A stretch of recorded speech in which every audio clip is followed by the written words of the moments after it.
बहुत दिन के बाद आई हुआ यहाँ पे ना। हाँ बैठा।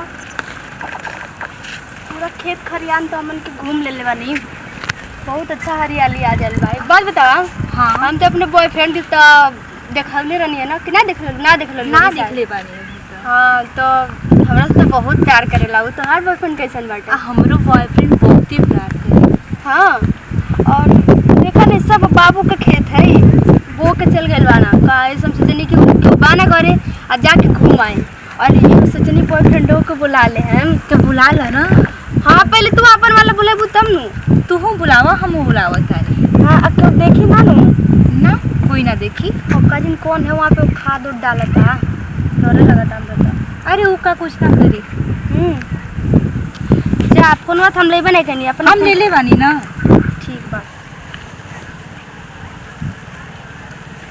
हेलो हेलो कहाँ बड़ा?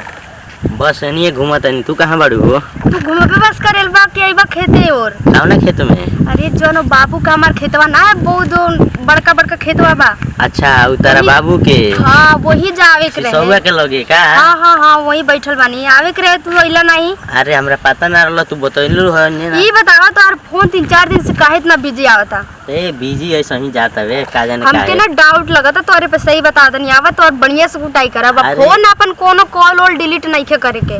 अरे तू आके चेक कर लियो कोनो बात नहीं के। आ कोनो निकल गेल बात ऐसन तो? बात निकल जाई ऐसा कैसे बात निकल जाई? अच्छा ठीक बा। कितना देरी में आइबा? बस 5 मिनट में हम आवत तनी। अच्छा ठीक बा तब हम इंतजार करतनी। ठीक बा। ठीक ठीक अकेले बाड़ू का हो?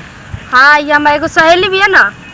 क्वेश्चन भी है हो तो तोरे से का मतलब बा कैसन बिया कर तोर मुंह कुछ दे मैं। ठीक बा। अच्छा ये बताओ कहाँ के ही हो? तू अइया यहाँ से पर्चो करा दे। ठीक बा। बताओ पहले कहाँ के ही हो हम तब बताएम ना रखा बहुत बात आवेला तू आवा।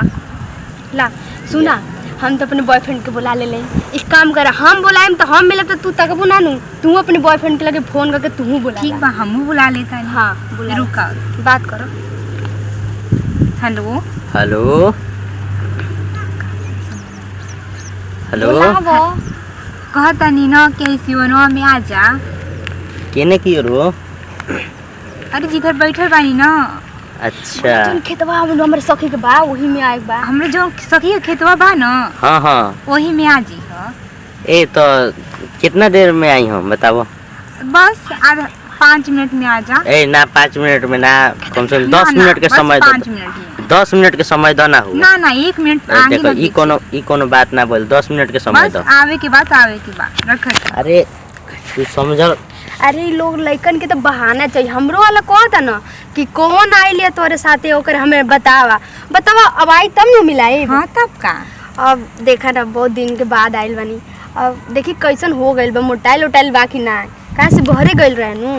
अच्छा तोरो तो बहरवत गइल बता। हाँ बाहर में जब 2-4 दिन भइल बा आइले। हाँ तो 2-4 दिन तो हमरो भइल रहे आइले। तो कहीं एक तो ना बा।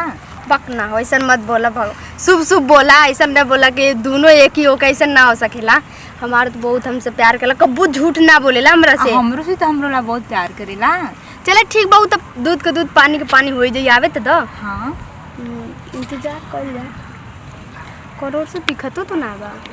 का बात भाई यार दोनों माल के फोन आइल बाटे एगो के टाइम 10 मिनट के देनी है मानत नहीं के एगो के 5 मिनट देले बानी। चलो कोनो बात ना बोल दे हम कि रास्ता में लेट हो गइल हटे आ मिल के आवत तनी मलिया से बेरा। ठीक बा चल तनी।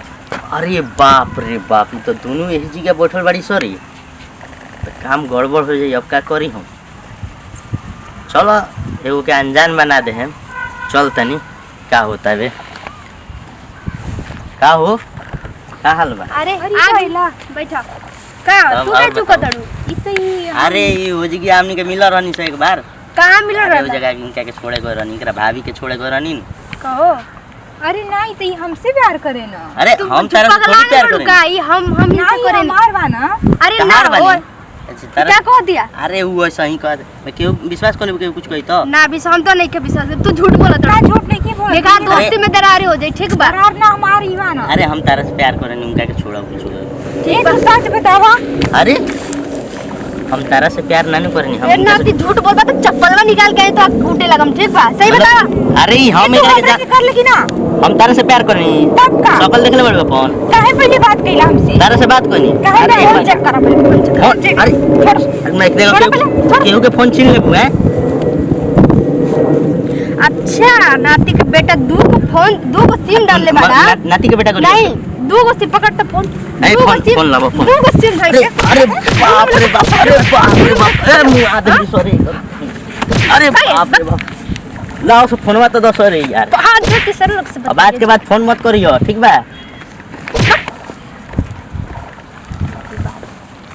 अरे यार का बताई आजकल कोनो लइकन पे भरोसा करे लेके लायक नहीं है। और एक के जनी के बताओ तो हूँ के बजल रहा हमरो बजल हमरो के हम कहतानी फिर भी उ दूध दत पारो आ दू को सिम डाल लेबे, एक नंबर हमके नहीं खे देले और एक के नंबर हमसे ओही बतिया। तो हमहू से एक नंबर बा दिले बा।